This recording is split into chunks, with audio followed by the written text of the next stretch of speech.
오늘 말씀을 5군데를 봤죠.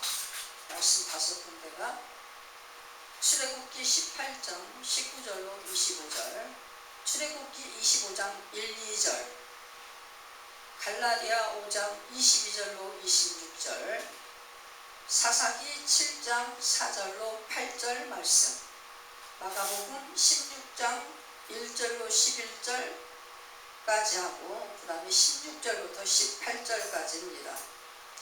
그리고 오늘의 이 말씀이 5군데를 봤는데 오늘의 본문 말씀, 설교의 본문 말씀은 마가복음 16장 1절로 11절, 16절로 18절 말씀입니다.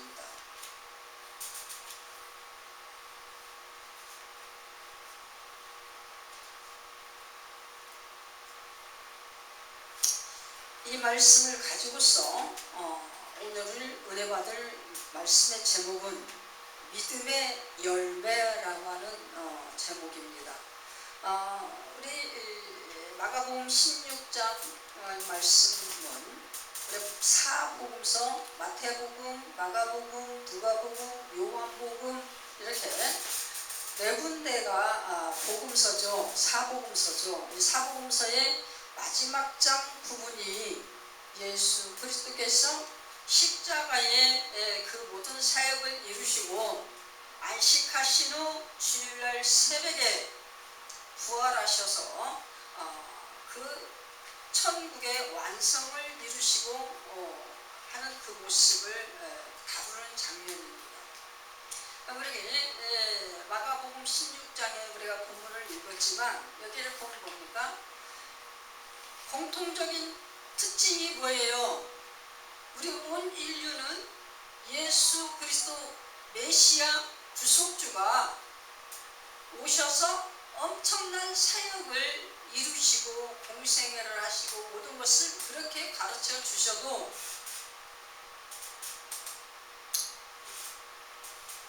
전혀 믿음을 소유하지를 못했다라는 겁니다. 그래서 그 믿음을 소유하지 못하는 이 슬픈 장면, 이 장면의 클라이막스가 예수님이 무덤에서 부활하셔가지고 살아나신 그 장면을 그 무덤에 가서 예수께서 업고 살아나신 그 장면을 목도함에도 불구하고 설상가상으로 반신반의하는, 너무너무 귀신을 보는가 하는 그런 우리 인생의 삶 속에서 가장 신기한 것이 뭡니까? 귀신 보는 게 신기한 거야.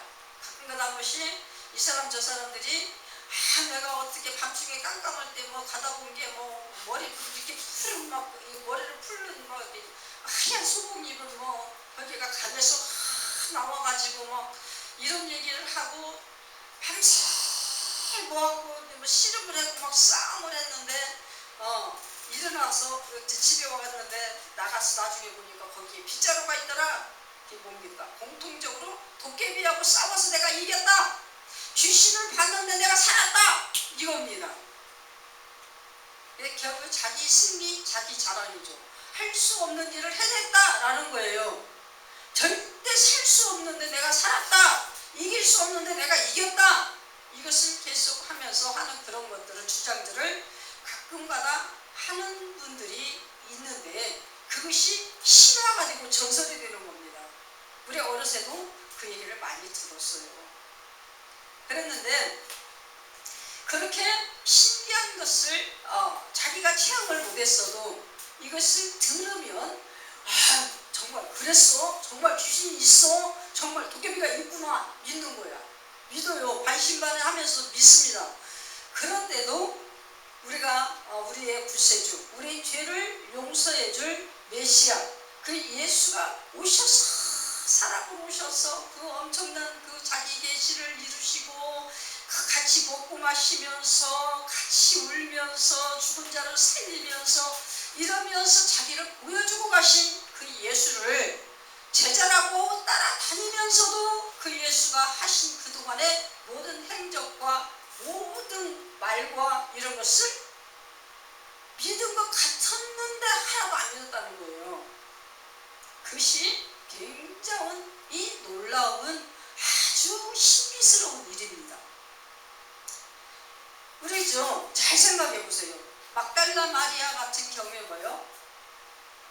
그 마르다와 오라비 나사로 이 세 어누이가 얼마나 서로 의지하면서 애지중지하면서 이렇게 살면서 예수를 만나가지고 엄청난 사랑을 받았고, 죽었던 나사로 오빠가 막 그 예수님이 죽어서 시체가 썩어서 냄새가 나고 막 물이 줄줄 흐르고 아무것도 없는 그 상황에 가가지고 나사로야 나오라 그러니까 그냥 그대로 그 동인체로 나와서 걸어 나오는 그 모습을 목격했음에도 불구하고 지금 누구를, 이 마리아가 예수님을 만나서 대화를 하면서도 자기 자신도 믿지를 못하는 거예요. 그것을 보고 가서 울고 있는 형제들에게, 울고 있는 제자들에게, 낙담하고 있는 제자들에게 가서 그 말을 전해, 자기 예수님이 내가 가서 이렇게 반신반의해서 이렇게 하고 있는 예수님이 나한테 이렇게 얘기하면서 너희들이 내가 살아났다고 얘기하라고 했다 그렇게 했는데도 모든 제자들이 아무도 안 믿는 거예요. 허황된 어떤 그런 걸로 생각을 하고 안 믿는 거예요.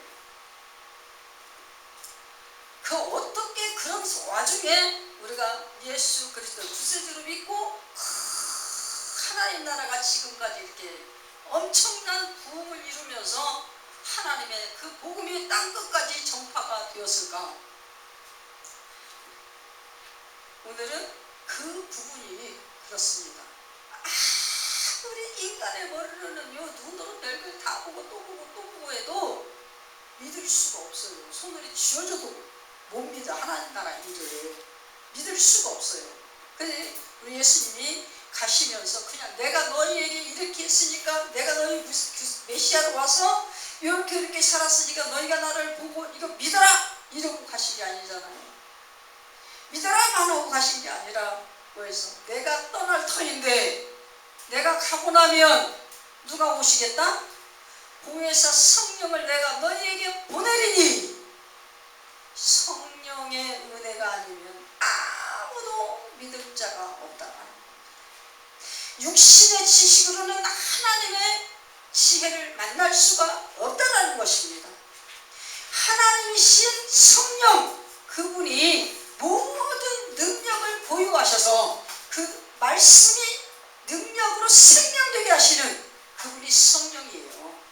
말씀이 생명의 씨앗이 우리 안에 심겨졌을 때 성령이 그 씨앗을 갖다가 믿음으로 발화하여서 씨를 틔워서 믿음의 나무를 만드는 그 역할을 하는 것이 성령이었습니다. 그렇기 때문에 성령께서 우리 안에 말씀의 생명의 씨를 갖다가 심어주시고 그것을 친히 영양을 골고루 막 이 모양 저 모양으로 이 모습 저 모습 막 이것저것을 채워서 그 믿음을 키우고 싹을 틔워서 나무, 믿음의 나무를 만들어주는 역할을 하시기에 우리는 그 믿음의 나무의 그 역할을 감당할 수가 있는 겁니다. 아멘이십니까?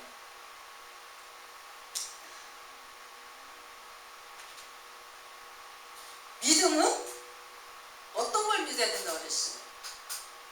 우리의 원죄 때문에 하나님이 독생자 말씀 되신 그분에게 육신을 입혀서 이 땅에 보내주시고 인간이 되게 하신 그 모습을 가지고서 인간을 향하여 죽어주시는 십자가 사역을 이루고 죽었다가 부활하셔서 하나님 우편에 앉으시고 다시 재림하셔서 그를 믿는 믿음을 우리에게 부여하셔서 그 믿음을 가지고 사는 우리들을 다시 하나님 나라로 인도하는 그거, 이것을 믿는 믿음이에요. 이 믿음은 어떻게 해요? 한번 하나님께서 우리에게 믿음의 씨앗을 딱 성령으로 갖다 우리에게 심어줬어. 그러면 그냥 믿는 겁니다. 이거는 믿음의 결과, 믿음을 딱 가지면 그것이 결과로 딱 나타나는데 그게 뭐예요? 구원이라고 하는 거예요. 하나님 자녀 되는 거, 천국 백성 되는 거, 구원 받는 거, 이거는 결과예요. 그런데 믿음의 결과는 구원이고 믿음의 열매는 어떤 양상으로 나타나는가? 이거는 구원의 서정, 구원의 여정, 구원의 과정이라고 얘기하는데 이것을 서정을 뭐라고 해요? 성령이 함께하여서 이끌어서 쭉 구원의 그 열매를 갖다가 삶 속에서 맺어가고 연결어가고 아라리 알곡이 되어져가는 그 장면의 역사, 그 인격의 완성, 이거를 이루시는 이것이 열매의 과정이요, 서정의 과정이요, 구원의 과정이요, 또한 한마디로 얘기해서 이것을 삶을 통한 신앙의 여정이다라고 우리에게 얘기해요. 신앙의 여정은, 구원의 여정은, 구원을 향한 서정은 뭐예요? 우리의 삶 속에 행위라고 하는 우리의 열심히 사는 모습, 이것을 가지지 아니하고는 나타낼 수가 없다. 믿음의 열매는 뭐예요? 행위예요. 행위. 이 행위는 아까 우리가 얘기했지만 갈라디아서 5장 22절부터 26절까지의 말씀 속에서 성령의 열매로 드러나지는 겁니다. 성령의 열매. 성령의 열매로서 드러나지는데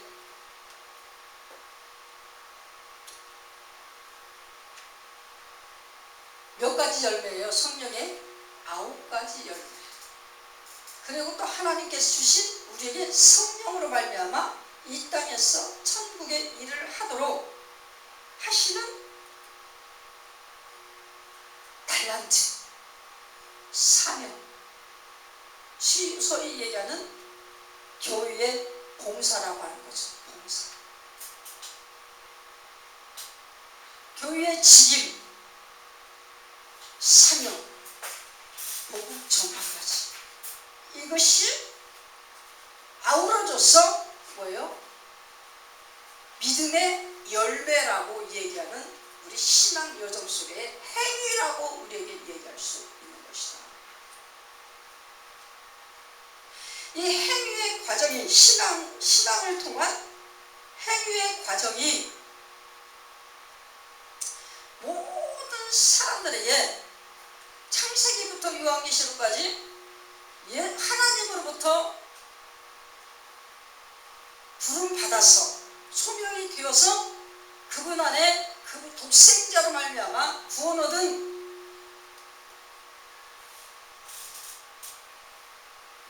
그 역사를 받은 사람들은 다 어떻게 해요? 인간의 삶에 그 모든 여정이 있는데 그 인간의 여정 속에서 하나님 나라를 향한 신앙 여정, 나그네 여정을 성령과 함께 하나님과 동행되어지는 그 삶을 살아가면서 하나님 앞에 영광이 되는 그런 열매를 맺어가면서 살아가게 되는 것입니다. 하지마 소리 나요. 그래서 우리가 보니까 아까 구약시대에서도 하나님께서 그 부분을 성령께 맡기고 성령의 지혜로서 의탁되어진 그런 신앙생활을 하는 것을 권유하고 권고하는 모습을 우리가 볼 수가 있습니다. 우리 인간적인 만남 속에 모세의 장인의 이 관계, 우리가 그것을 보면 참 그 인간의 우애적인 면에서 그 장인과 사이의 사이가 굉장히 좋았던 것을 우리가 어렴풋이 볼 수가 있죠. 이드로가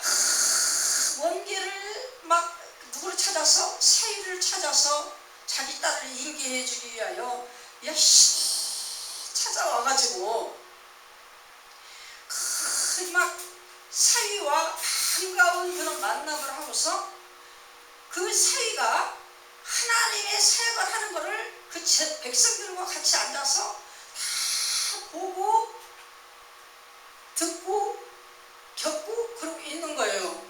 그러면서 뭡니까? 그가 가지고 있는 그 지혜와 지식을 발동하여 가지고 사위인 하나님의 제사장 되는 이 모세에게 자기의 지혜와 지식을 소신껏 권유를 하는 그런 장면에서 모세는 어떡합니까? 그 장인이 하는 얘기를 그대로 귀담아 듣고 그대로 실천하는 모습을 볼 수가 있어요. 인격의 아름다운 교제를 먼저 우리가 생각해야 해요. 왜냐하면 인생의 삶에 있어서는 가족 간에도 정말 서로가 존중하고 서로가 이해하고 서로 존엄만 있는 그런 것으로서 같이 이렇게 마음을 통틀어서 연합되어서 같이 행복해하는 그 살기가 그리 쉽지가 않습니다. 근데 보니까 당신이 뭐 한다고 하나님에 대해서 알면 얼마나 한다고 우리 그렇게 생각할 수 있잖아요. 이 모세하고 이들의 관계는 어떤 관계입니까? 모세가 바로의 그 땅에서 애굽 땅에서 자기 백성을 사랑함으로 인하여 그 애굽인을 죽였다가 거기에서 탈로가 나가지고 팍 도망와서 정처 없이 도망와서 만난 그 땅의 거류인입니다. 근데 그 딸을 구해줘 가지고 그 아버지로 말미암아 인정을 받아요. 너무 고맙잖아요. 그래가지고 그 큰 딸을 갖다가 이 모세에게 주면서 그 혈연 관계가 맺어지게 되는 겁니다. 그러면서 이 모세를 통해서 누구를 만나요? 하나님을 대한 것을 듣게 되는 거죠. 그래서 하나님에 대한 지식이 있고 많은 것을 봤겠죠. 들었고 봤고 많은 지식을 채웠겠지만 그런 그 하나님에 대한 그것을 확실히 체험하고 만난 건 아니잖아요. 그래서 모세보다 알 수 있는 것은 없습니다. 지식은. 그 떠난 모세가 나중에 하나님이 불러서 하나님과 독대 가운데 하나님의 영광 안에 들어간 것이지 그 전부터 있었던 건 아니잖아요.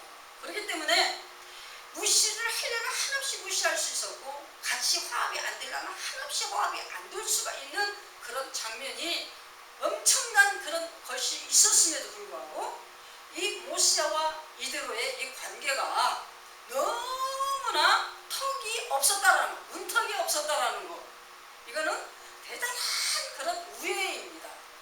사람과 사람 사이에 인격의 교제에 문턱이 없다라는 게 그리 쉬운 게 아니에요. 그죠? 우리가 그러면서 거기에서 오는 그런 존경의 어떤 어우러짐, 이 속에서 하나님의 음성을 듣고자 하는 모세의 애쓰는 메시지, 이런 것들이 그 안에 다 들어있는 것이죠. 그래서 모세가 결국에 뭘 받습니까? 하나님께로부터. 우리가 지금 거의 세 번역의 성경에서는 우리가 읽은 것처럼 저희가 안 나오지만 예전에 우리 구약 옛날 성경에는 뭡니까? 출애굽기 18장에서는 뭐냐면 제덕이 겸전한 자 이렇게 나와요. 그리고 25장 1, 2절을 읽어보면 즐거운 마음으로 이렇게 나옵니다. 자원하는 마음으로 이렇게 나오는데 우리 이게 뭐예요? 한마디로 통틀어서 성령이 충만한 자, 성령의 지혜와 재능과 성령의 지식으로 즐겁게 기쁘게 최고로 감사하는 그 자원을 갖다 집어넣어서, 자원이 뭡니까? 스스로 원하는, 스스로의 가지고 있는 소원, 이것을 가지고서 하나님 앞에 드리는 그 제사예요. 이것을 하나님께서 받으시겠다라고 모세를 통하여서 성막을 짓는 이 모든 분야를 하나님이 명령하시는 그 모습의 첫 장면이 25장 1절 2절이에요. 출애굽기. 성령 충만이라는 것은 우리가 믿음을 딱 받았을 때 성령과 함께 와서 우리에게 나타나는 그 증표가 뭡니까? 감사가, 하나님에 대한 감사, 구원의 감사, 구원의 기쁨, 구원의 확신, 이것으로서 육신의 것을 탈피되어지는, 영의 세계로 돌입되어지는, 영의 눈이 열리는 그런 역사의 신비가, 그 베일이 벗겨지는 그런 장면이 되어지는 거예요. 그렇기 때문에 우리가 믿음의 결과는 구원이지만 믿음의 열매의 첫 장면은 뭡니까? 성령이 오심으로 인하여 감사의 장면이 펼쳐지는 겁니다. 아멘이십니까? 감사의 장면이 펼쳐지면서 천국이 쫙 열리면 하나님이 주시는 하나님의 성령의 9가지 열매와 은사가 쫙 펼쳐지는 거예요. 아멘이십니까? 그 역사가 지금 마가복음 16장 1절부터 11절까지 뭐예요? 인생으로 있어서는 도저히 감당할 수 없는, 그토록 사랑하고 믿고 의지하였던, 떠날 일이 없을 것처럼 따라다녔던 그 스승 예수 그리스도가 떠났을 때 모든 사람들이 다 비통하여서 슬퍼서 우울하여서 자비감을 느껴서 허전하여서 허황되어서 아주 그냥 막 기가 그냥 막 막혀서 살맛을 잃을 정도로 그 상황이 되어져 있는 그 12 제자의 모습, 실망 또 실망. 그래서 모든 자기들이 들어가 있는 그 다락문을 갖다가 딱 문을 갖다 쳐닫고 잠그고 그 안에서 숨어있고, 왜? 유대인들이 잡아갈까봐, 공유해서 잡아갈까봐. 나사렛 예수도 죽였는데, 그토록 신비롭게 저기했던 그분이 죽었는데 자기들은 뭐가 되겠습니까? 그냥 우리도 이제 죽을 수밖에 없다. 그냥 다 숨어버리고 낙심하고 낙담하여서 슬퍼서 울고, 스승이 죽었으니 울고, 자기네들의 신세가 처량하여서 한탄하고 한숨 쉬고 그러고 있는 과정이 뭐예요? 마가복음 16장 1절부터 11절의 그 서술입니다.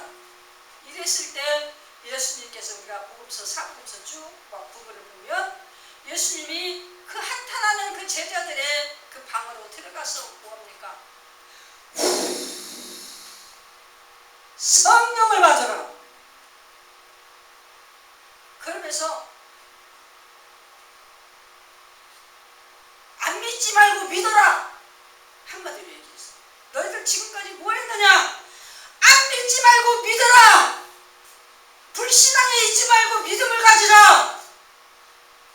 그리고 성령 안에서 내가 기뻐하던 그 기쁨 안에 거하라. 내 평안에 거하라.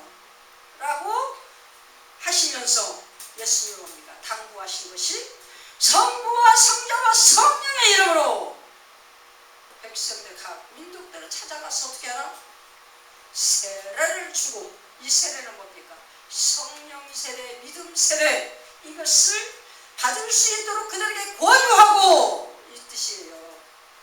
복음을 전파하라. 이것이 내가 성령 세례를 주고, 똑같은 거예요. 세례 주라고 하니까 가서 무슨 자기가 뭐 대단한 신비한 사람처럼 막 그냥 손 얹어서 막 일어나는 게 아니라, 세례는 누가 줍니까? 하나님이 직접 주시는 거예요. 그 성령 세례의 그 모든 역사를 위해서 하나님이 주시는 사명을 감당하라. 이것이 우리에게 주시는 예수님의 명령이셨다라는 것입니다. 이것이 뭐예요? 마가복음 16장 16절로 18절에 아주 대단한 부분이 나오죠. 그 부분이 무엇입니까? 믿고 세례를 받는 사람은 구원을 얻을 것이요. 믿고 세례를 받는 사람, 여기는 뭐예요? 동일한 시간이야. 믿는 것도 세례가 되어져야 믿을 수 있어. 세례받는 것은 믿는다고 확정되어져야 세례도 받을 수 있어. 뭐예요? 성령이 오시는 것이 세례요. 그 세례 속에 믿음이 같이 오게 되는 겁니다. 아멘이십니까? 내가 믿고자 하는 의욕을 간절히 마음에 품고서 하나님 앞에 나와 애통 터지게 기도하면서 믿음을 달라고 할 때 성령이 확 임하면 동시에 믿음이 같이 임하게 된다. 아멘이십니까? 믿음과 성령은 같이 임해요. 이것이 세례라고 표현되어지는 것입니다. 아멘이십니까? 친히 오셔서 세례하시겠다라는 거예요. 이 세례는 믿음 세례예요. 불세례, 성령 세례. 이 세례를 받은 자는 어떻게 한다? 구원을 얻을 것이요. 믿음의 결과는 구원입니다. 아멘이십니까? 믿음의 결과는 구원인데 믿지 않는 사람은 정죄를 받는다. 이것은 심판입니다. 그러면 17절에 믿는 자들, 구원받는 자들에게 어떤 표적이 따른다?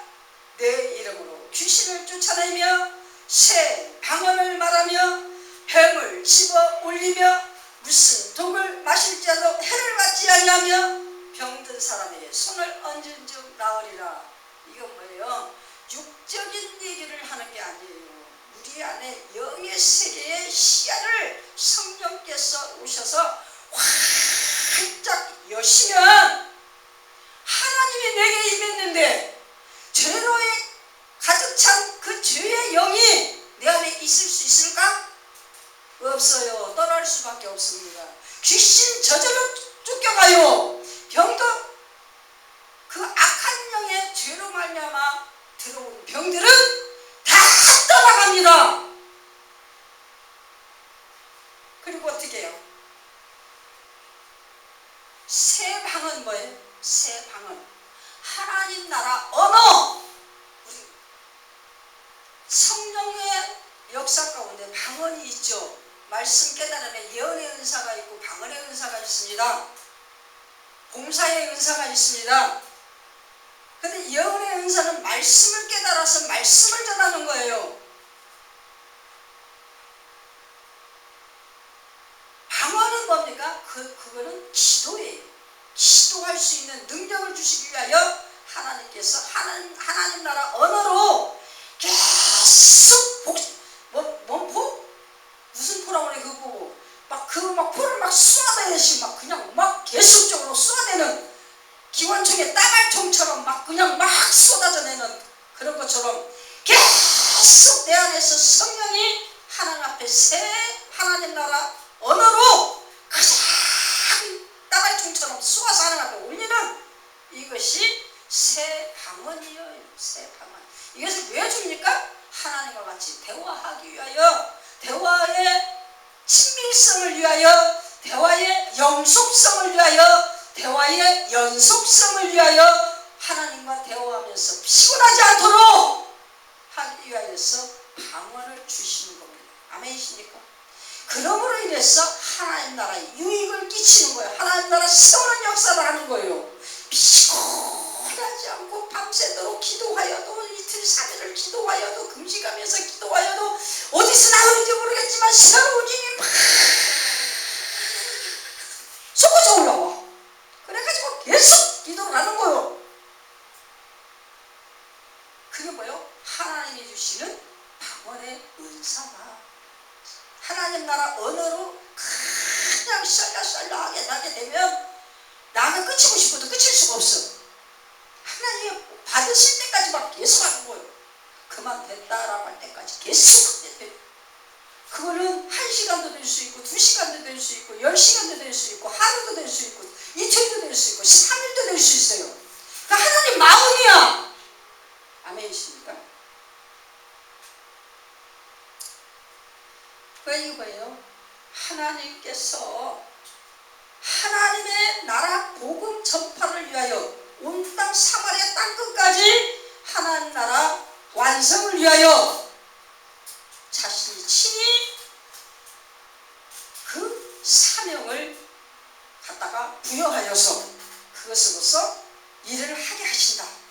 그렇게 할 때 하나님 나라 완성을 위해서 열심을 다하여 하나님 앞에 땀 흘리면서 충성할 때 어떻게 한다?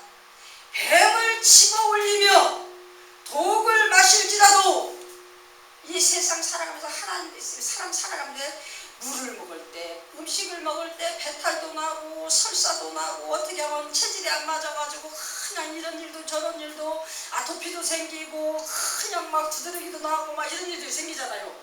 그런 일들이 없을 수는 없으나 그런 일들이 있을지라도 해가 되지 아니하도록 하나님께서 모든 것을 다 차단시켜 주시고 하나님의 은혜로 치료하여 주신다. 아멘이십니까? 하나님의 일을 하는 가정, 하나님께서 필요하셔서 사용하시는 그 과정에는 하나님께서 특별한 건강과 특별한 은혜로 권유하셔서 하나님의 은혜를 갈망하지 아니하고는 감당하지 못하도록 역사하셔서 그래서 하나님의 은혜 안에서 하나님의 일을 할 수 있도록 모든 여건을 조성해 나가시고 만들어 나가신다. 아멘이십니까? 그렇게 우리가 해석이 되어져야 되는 것입니다. 자꾸 이상한 데로 빠져들면 안 돼요. 우리가 실제 나가서 하나님께서 치유하고자 예비되어진 영혼마다 몸이 아파서 힘들고 고통스럽고 하나님께서 은혜 주시고자 예비한 영혼들마다 어떻게 우리가 가면 하나님께서 친히 그들을 만나게 하시고 그들을 만나면 우리가 치료하는 게 아니라 누가 치료해? 성령이 치료하시고 하나님 아버지가 치료하신다. 아멘이십니까?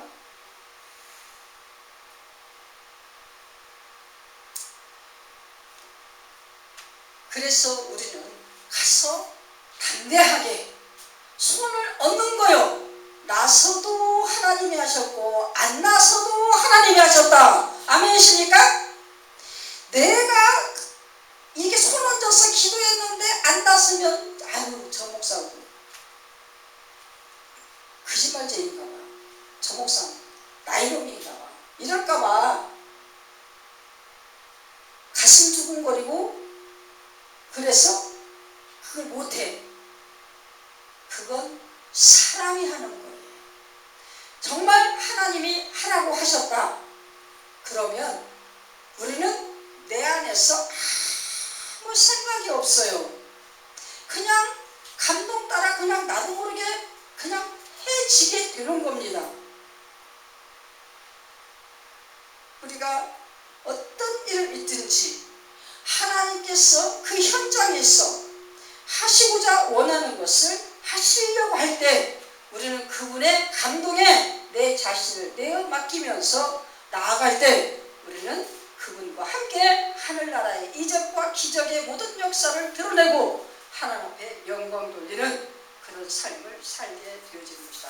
이것이 뭡니까? 성령으로 인하여 우리 안에 구원의 확신이 들면서 구원의 그 역사가 확연하게 되어지면서 그 구원의 확신 속에 우리는 뭐예요? 감사가 터집니다. 감사의 알갱이가 톡톡톡톡톡톡톡톡 막 터지는데 이 감사로 인하여서 우리가 하나님 앞에 헌신되어지는 나의 소원과 하나님 앞에 드리는 서원, 충성, 봉사, 정성, 시간, 육신 이 모든 것들이 다 거기에 들어가.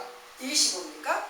행위요. 믿음의 열매, 행위로 드러나는 그것이 되는 것입니다. 이것이 성령의 9가지 열매와 성령을 통해서 교회에 주어지는 직분, 은사, 달란트 이것이 되어지는 거지. 우리 모든 인생 속에 구원의 과정은 우리가 살아있는 동안에 신앙인이라고 하면 다 같이 걸어가는 거예요. 이게 신앙의 순례,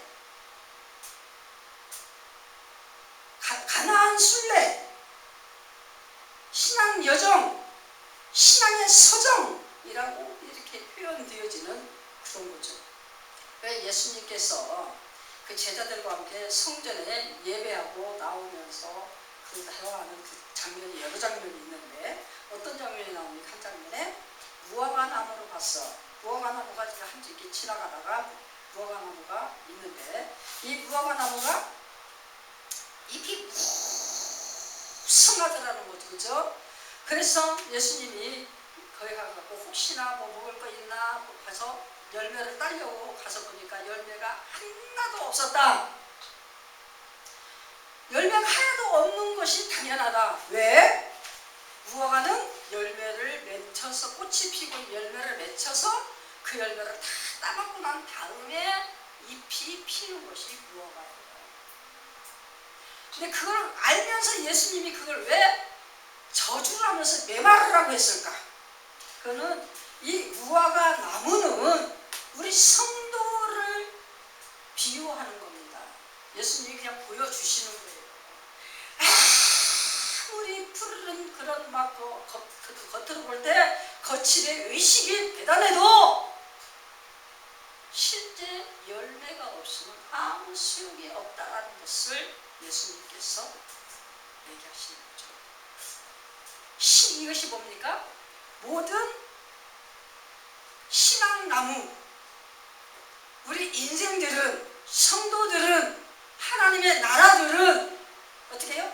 신앙의 과정, 구원의 과정을 거치는 인생의 행로가 있는데 이 인생의 행로 가운데 어떻게 해요? 그 아름다운 열매, 성령 안에서 하나님이 기뻐하셔서 받으시는 향기의 열매, 이것을 맺어가면서 하나님 앞에 영광 돌리는 빛된 삶을 살고 예수를 전파해야 된다. 아멘이십니까? 이런 과정을 온전히 거쳐서 어떻게 해요? 알곡이 되어졌어. 벼가 고개를 빳빳이 쳐들었을 때는 빈쭉점이야. 차츰 무거워서 이렇게 고개를 숙여서 이렇게 꼬부라졌어. 그때는 어떻게 해요? 이 쓴물이 알곡이 돼서 쌀이 됐어. 그래갖고 이 무거워서 꼬부라지는 거야. 이렇게 됐을 때 어떻게 해요? 비로소 잘라서 사람들이 먹어요. 그런 것처럼 우리가 신앙의 서정을 쫙 인생을 살아가는 동안에 성령 안에서 맺히고 또 맺히고 아름다운 천국나무의 과실을 12과실을 막 아름답게 주렁주렁 맺혀서 엄청난 알곡의 멋있는 나무가 되었을 때에 그랬을 때도요 구원의 서정이 다 문턱까지 달아서 그때 어떻게 합니까? 성령께서 쫙 들어 올리는 게 견인이라고 합니다. 견인. 완전한 알곡이 되었을 때 우리는 하나님이 내 이름을 부르셔서 우리는 이 세상에 삶을 다하고 천국에 들어가는 거예요. 이게 견인이라니까. 이때 그 세상 사람들 뭐라고 합니까? 그 시간 세상에서 떠났다, 사망했다, 가셨다, 죽었다 이렇게 표현을 하잖아요. 세상에서는 떠났지만 우리는 어떻게 해요? 이 땅에서 성령과 함께 하나님의 자녀로 향기롭게 너무너무 멋있게 맛있게 그냥 막 감스럽게 천국의 나무 열매가 쫙 만들어져 갖고 천국에 들어가 있기 때문에 천국 가서 다 만나게 된다. 아멘이십니까? 우리가 믿음의 열매를 이 땅에서 살아가는 동안 신앙생활의 모든 발자취 속에서 아름답고 선한 열매, 정직한 열매, 하나님을 기뻐하시는 열매, 향기로 받으시는 열매, 이 열매를 온전히 맺혀서 하나님 앞에 드리는 그 작업을 하고 살아야 된다. 아멘이십니까? 행위를 보아서 안다. 우리가 야고보서 그랬죠? 행위를 보아서 믿음을 안다. 바울도 역시 마찬가지예요. 믿음은 행위로서 열매를 맺는 거다. 그것이 갈라디아서에서 그 역사라는 바울 바울의 뭐예요? 갈라디아서 5장 20절, 26절 말씀입니다. 우리는 이 인생에 있어 삶의 행위가 신앙의 행위가 되어져야지 되는 것이고 하나님 앞에 향기가 되는 행위가 되어져서 참된 믿음의 열매의 행위가 되어질 수 있어야 천국에 갔을 때 그 생명책에 내 이름이 기록되어져 있다라는 것입니다. 아멘이십니까? 생명